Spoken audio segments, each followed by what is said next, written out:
Sajida says, my mother tells me that if we drop the Quran by mistake, we must give the kaffara of the Quran's weight in salt or sugar. Is this authentic? This is not authentic. Most likely this was fabricated by a grocery shop owner who was not selling a lot of groceries. So he thought of a trick or an innovation where he could sell salt or sugar.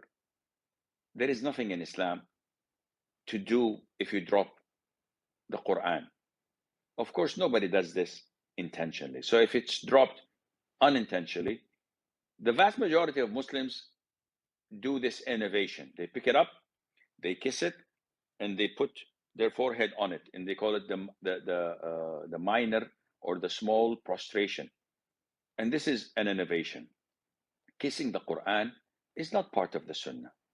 Yes, out of respect, some scholars said that this is permissible, but it is not from the Sunnah at all. Ibn Taymiyyah says nothing was reported to be kissable from abstract or from solids except the black stone, al-Hajar al-Aswad.